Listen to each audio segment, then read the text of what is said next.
À l'occasion de la Journée mondiale de lutte contre les hépatites, j'ai l'honneur et le plaisir de vous délivrer le message de la directrice régionale de l'OMS pour l'Afrique, Dr Matshidiso Moeti, je la cite.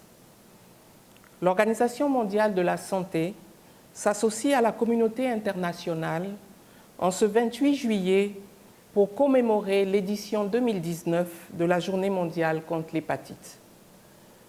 Malgré la disponibilité des outils de diagnostic et l'efficacité des traitements, moins d'un dixième des 71 millions de personnes atteintes de l'hépatite B ou C en Afrique a accès au dépistage et plus de 200 000 d'entre elles meurent chaque année des suites de complications telles que la cirrhose du foie et le cancer du foie en phase terminale.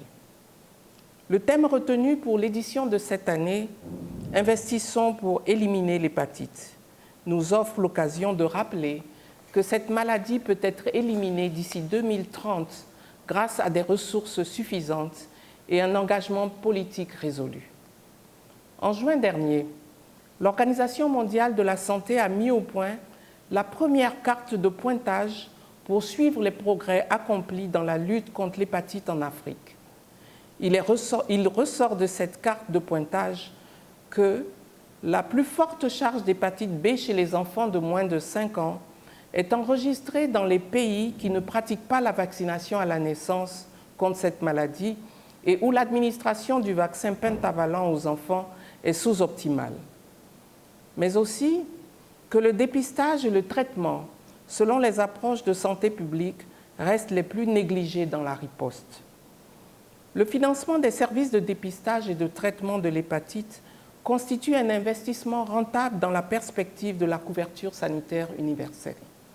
À ce titre, l'OMS félicite le Rwanda et l'Ouganda qui offrent un accès gratuit aux services de dépistage et de traitement de l'hépatite. Je saisis l'occasion de cette journée pour appeler les États membres à investir dans une approche de santé publique axée sur l'élimination de l'hépatite virale B et C en Afrique. Les pays devraient investir dans la vaccination de tous les nouveau-nés contre l'hépatite B et intégrer les interventions contre cette maladie dans les efforts de renforcement de leur système de santé. Pour ce faire, ils doivent s'appuyer sur les capacités de laboratoire existantes dans la lutte contre le VIH et la tuberculose, intégrer la surveillance de l'hépatite dans leur système national d'information sanitaire et d'assurer un approvisionnement en médicaments et en produits de diagnostic abordables.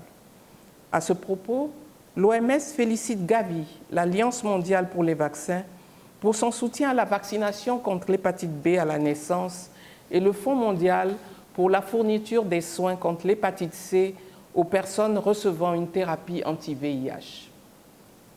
Nous saluons également l'Égypte, qui s'est récemment engagée à offrir des services de dépistage et de traitement de l'hépatite à 1 million de personnes dans 14 pays africains.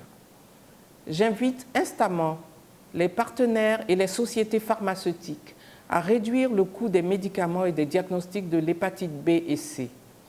De concert avec la communauté des chercheurs, nous pouvons trouver des moyens non seulement de simplifier le dépistage et le traitement, mais aussi de promouvoir l'innovation de manière à mettre au point un remède contre l'hépatite B et un vaccin contre l'hépatite C. Outre les efforts consentis par les gouvernements et les partenaires, la société civile et les personnes atteintes d'hépatite virale devraient continuer de jouer un rôle déterminant dans la sensibilisation des communautés et des autorités politiques. L'OMS continuera de favoriser la collaboration entre les États membres.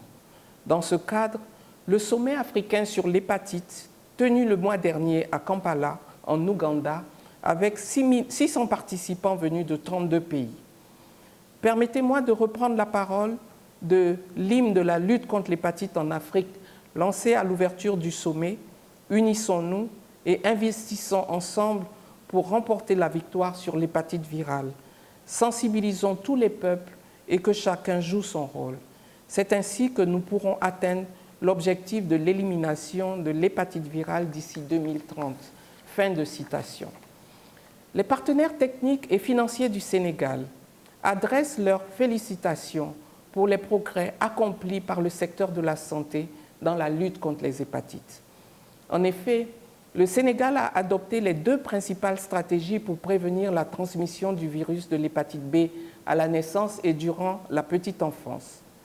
Je vais citer la vaccination universelle des nouveau-nés durant les 24 heures suivant la naissance et des nourrissons qui a permis de faire baisser la prévalence des hépatites B de 17 à 9%.